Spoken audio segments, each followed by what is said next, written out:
ایک شخص ہے وہ حرم میں امام رضا میں آتا ہے, آج سے 30 سال پرانا واقعہ ہے. حرم امام رضا میں آتا ہے, اور کیوں آتا ہے؟ اس لیے کہ وہ بینک کرپٹ ہو گیا تھا.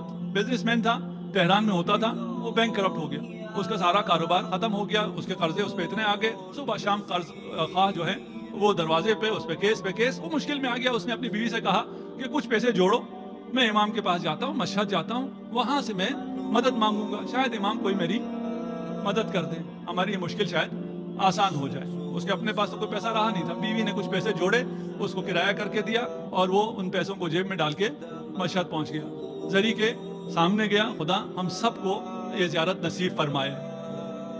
جو گئے ہیں وہ جانتے ہیں کہ جو بھی مشکل ہو وہاں ساری مشکلات حل ہو جاتی ہیں. انسان کو سکون آ جاتا ہے, مشکل حل ہونے سے پہلے اطمینان ہو جاتا ہے کہ میری مشکل حل ہو گئی ہے. یہ شخص بھی کہتا ہے میں دعا کر رہا تھا, دعا کرتے کرتے مجھے سکون سا مل گیا, مجھے یقین ہو گیا میری مشکلات حل ہو گئی. اب تو جاؤں گا تہران, پہنچوں گا تو پتہ چلے گا مشکلات حل ہوئی ہے نہیں ہوئی, لیکن یہاں جب سکون آیا میں نے شکریہ کیا امام کا اور میں واپس چل دیا. اگر آپ گئے ہوں تو آپ جوتے رکھتے ہیں, کفشداری ہے, اس کو ایک ٹوکن سا دیتا ہے, اس نے جیب میں ہاتھ ڈالا ٹوکن نکالنے کے لیے, دیکھا جیب کٹ گئی, ٹوکن بھی نہیں ہے, وہ جو تھوڑے سے پیسے تھے واپسی کا کرایہ تھا, دوپہر کھانا تھا, وہ بھی جیب سے چلا گیا. اب اس کے دل میں طرح طرح کے خیال آنا شروع. میں امام آپ کو دینے والا سمجھ کے آیا تھا, یہاں تو آپ نے جو کچھ میرے پاس تھا وہ بھی لے لیا. کہا واپس جاتا ہوں, امام سے گلہ کرتا ہوں. زری کے سامنے آیا, سلام کیا, کہتا کہہ نہیں سکا, زبان پہ نہیں لا سکا, لیکن دل میں یہی تھا کہ آپ تو دیکھ رہے تھے نا, میں تو پہلی دفعہ بھی نہیں آیا, میں بارہا آپ کے پاس آیا ہوں. پہلے جب آیا تھا میرے پاس اتنا ہوتا تھا, جیب کٹ جائے تو بھی کوئی حرج نہیں تھی, اب تو میرے پاس کچھ بھی نہیں ہے, میں یہی سارا تھا, اب میں کس سے مانگوں, میں کیا کروں؟ آپ اگر دیکھ رہے تھے تو آپ نے میرے ساتھ یہ کیوں کیا, آپ نے یہ کیوں لینے دیا کسی کو؟ خیر وہاں سے آخری سلام کر کے کہتا ہے میں واپس چلا.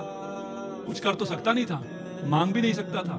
دل میں آیا نہ مانگوں کیا کروں, حرم پہ میں مانگ لیتا ہوں. خود تاجر تھا, اچھا خاصا تھا, آتا تھے, ہم کہتے تھے یہ بھیک مانگ رہے پروفیشنل ہیں, جس سے بھی میں کہوں گا وہ یہی کہے گا, اس نے اس سے کہنے کی کوشش کی, اس سے کہنے کی کوشش کی, اس سے کہا نہیں ہے.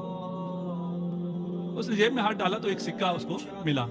اگر آپ 30 سال پہلے کی بات کروں, موبائل نہیں ہے اس زمانے میں, وہ سکے کا ٹیلی فون ہوتا تھا, سکہ ڈال کے فون کر. اس کے ذہن میں ایک خیال آ گیا کہ ایک سکہ ملا ہے, اسے میں ڈالتا ہوں بوتھ میں جا کر, ایک نمبر رینڈم ملا دیتا ہوں مشہد کا. وہ سامنے تو نہیں ہوگا نا, کم از کم شرم تو نہیں آئے گی, سامنے لوگوں سے مانگتے ہوئے شرم آ رہی ہے. اس سے میں مانگ لوں گا, اس کو کہوں گا کہ میں اس حالت میں آ گیا ہوں, اگر کر سکتے ہو تو مجھے دوپہر کھانا چاہیے, واپسی کا ٹکٹ چاہیے. اس نے فون کیا, کسی نے اٹھایا, ہیلو السلام علیکم. وعلیکم السلام, یہ میرا معاملہ ہے اور یہ میری مجبوری ہے, آپ میری مدد کر سکتے ہیں. اس نے پوچھا آپ کہاں سے بول رہے ہیں, کہاں ہیں؟ کہا میں فلکہ آپ پر ہوں اور یہ ٹیلی فون بوتھ ہے, اس سے میں فون کر رہا ہوں. کہا وہی رہنا, میں آ رہا ہوں. خوش ہو گیا, چلے پہلی ہی کال پہ ایک سے زیادہ کال کر نہیں سکتا تھا, ایک ہی چانس تھا, ایک ہی سکہ تھا. اس پہ جواب مل گیا اور اس نے کہا کہ میں آتا ہوں. 10 منٹ گزرے, 15 منٹ گزرے, کوئی نہیں آیا. تھوڑا سا پھر مایوس ہو گیا کہ فون پہ اس نے تفصیل سے منع کرنے کے بجائے یہی کہا ہوگا میں آتا ہوں, انتظار کرو, نہیں آئے گا تو میں کیا کر لوں گا. کہتے ہیں تھوڑی دیر بعد ایک بڑی سی گاڑی رکی اور اس نے آواز دی کہ فلان صاحب آپ ہیں, آپ نے فون کیا تھا؟ ہاں میں نے فون کیا تھا, آئیے تشریف لائیے, صاحب آپ کے انتظار میں ہیں. انہوں نے کہا اچھا یہ جو آیا یہ ڈرائیور ہے, وہ تو جانتا نہیں ہے کون ہے, یہ کوئی ڈرائیور آیا ہے, چلیں کوئی اچھی پارٹی کو فون لگ گیا, کرایہ تو دے ہی دے گا, یہ کھانا بھی اچھا کھلا دے گا. اس نے گاڑی میں بٹھایا اور بہت بڑے سے بنگلے میں لے جا کے اس نے گاڑی پر پارک کی, اور وہ صاحب جو ہے مالک مکان وہ تیار انتظار میں ٹہل رہا ہے. آتے ساتھ ہی اسے گلے لگایا, اس کا بڑا استقبال کیا. ایسے استقبال کر رہا ہے جسے مجھے برسوں سے جانتا ہے, میں تو اس کو نہیں جانتا. بٹھایا, کھلایا, پلایا, تو کہا شکر ہے مجھے کھانا تو مل گیا, بس اب یہ پیسے دے دے واپسی کا کرایہ. مانگتے ہوئے اب بھی شرم آ رہی ہے, ٹیلی فون پہ تو کہہ دیا تھا, سامنے کہنے. اس نے باتوں میں لگایا, ہاں بتاؤ تمہیں کیا ہوا, کیوں ایسے مجبور ہو گئے. کہا میں بزنس مین تھا, میرا خسارہ ہو گیا, بینک کرپٹ ہو گیا, 200 ملین کا مجھ پر قرض آ گیا, اور کوئی حالات ٹھیک نہیں ہو رہے تھے, تو میں امام کے پاس آ گیا کہ امام میری مدد کریں. یہاں مدد تو نہیں ہوئی, جیب بھی کٹ گئی, جو تھا وہ بھی چلا گیا. کہا کتنا نقصان ہو گیا, کتنا قرض ہے تمہارا؟ 200 ملین. اور کہا اگر اب تم اپنا بزنس صحیح کرنا چاہو تمہیں کتنا اور سرمایہ چاہیے کہ تم اپنا کام بھی کر سکو, 60-70 ملین ہو جائے تو وہ بھی چل جائے گا. کہا اب مجھے اجازت, کہا تھوڑی دیر ٹھہر جاؤ. چیک بک اس نے تیار رکھا ہوا تھا, ایک چیک کاٹا اور چیک مجھے پکڑایا 200 ملین. دوسرا چیک کاٹا 70 ملین. میں نے کہا یہ کیا ہے؟ اس وقت ایک بچہ داخل ہوا چائے لے کر، اس نے اس بچے کو گلے سے لگایا اور رونا شروع کیا۔ یہ کہتا ہے رونا تو مجھے چاہیے تھا، خوشی سے مجھے رونا چاہیے تھا، مجھے اتنا بڑا سرمایہ مل گیا اور دینے والا رو بھی رہا ہے، شکریہ بھی ادا کر رہا ہے۔ کہا ماجرا کیا ہے، داستان کیا ہے؟ اس نے پھر سنانا شروع کیا۔ کہا یہ میرا بیٹا سرطان کا مریض ہو گیا تھا، میں نے بڑا علاج کرایا، مشہد میں علاج کرایا نہیں ہوا، تہران گیا علاج کرایا نہیں ہوا، کہا یہ لا علاج ہے، میں لندن چلا گیا، وہاں میں نے علاج کرانا شروع کیا، وہاں بھی سارے ٹیسٹ پازیٹیو آ رہے تھے اور کہا جا رہا تھا علاج نہیں ہے، آخری ٹیسٹ رہ گیا تھا کہ یہ اگر اس کا نیگیٹو آ گیا تو کوئی علاج شروع ہو سکے گا، نہیں تو یہ لا علاج ہے۔ وہاں کسی نے کہا کہ تمہیں دعا کرنا نہیں آتی کیا؟ ایک آدمی ایسی آیا کہ دعا کرو، کسی کو وسیلہ بناؤ، تمہارا بچہ اب ان علاج سے بچ نہیں سکتا۔ کہتا مجھے خیال آیا کہ میں نے دعا اس طرح تو نہیں کی۔ ہم دعا پڑھتے ہیں نا، کل ہو سکتا ہے ہم قیامت کو جا کے کہیں خدا سے خدایا میں ہر جمعرات کو دعا پڑھتا تھا، میں ہر جمعرات کو دعائے کمیل پڑھتا تھا اور فلاں قاری کے ساتھ جا کے جس کی بہت اچھی آواز ہے میں دعائے کمیل پڑھتا تھا۔ شاید ہمیں کہے دعا پڑھنے کے لیے کب کہا تھا؟ دعا کرنے کے لیے کہا تھا۔ تم نے دعا کی بھی کبھی؟ یہ صرف پڑھتے رہے۔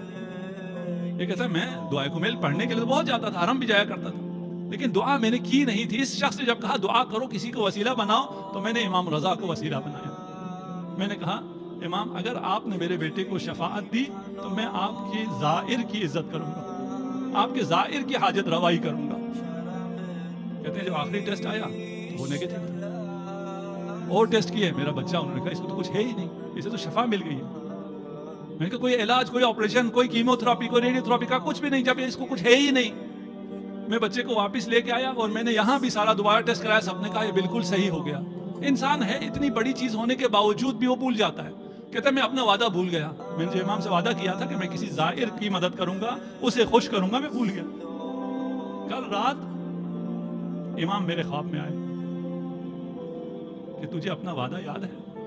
میرا زائر کل آ رہا ہے، وہ پریشان حال ہے، اس کی مدد کرنا۔ میں پریشان تھا کہ میں اس زائر کو کہاں سے ڈھونڈوں، مجھے کیا پتا وہ کون سا زائر ہے جو پریشان حال ہے، اس کی پریشانی کو میں نے برطرف کرنا ہے۔ اتنے میں تمہارا فون آ جاتا ہے۔ ہمیں سمجھ میں نہیں آتا کہ ہم سے کبھی کبھار جو لیا جاتا ہے وہ دینے کے لیے لیا جاتا ہے۔ وہ جس پیسے پہ تمہیں اعتماد تھا، جس پہ تم بھروسہ کر رہے تھے، وہ تم سے لیا جاتا ہے تاکہ جو حقیقی بھروسہ ہے اس کی طرف متوجہ ہو جاؤ۔ یہ دینے والے مقام پر ہیں، یہ لینے والے نہیں ہیں۔ ان کی سیاست بالکل مختلف سیاست ہے، ان کی زندگی، ان کی حکومت بالکل مختلف حکومت ہے۔ وہ علی ابن ابی طالب جو کہتے ہیں شاید کوئی ایک ایسا فرد ہو جو مجھ سے کم تر ہو میری حکومت میں، اور وہ خود حکمران ہے 50 سے زیادہ ملکوں کا آج کل کے حساب سے۔ یہ عطائے امیر المؤمنین ہے۔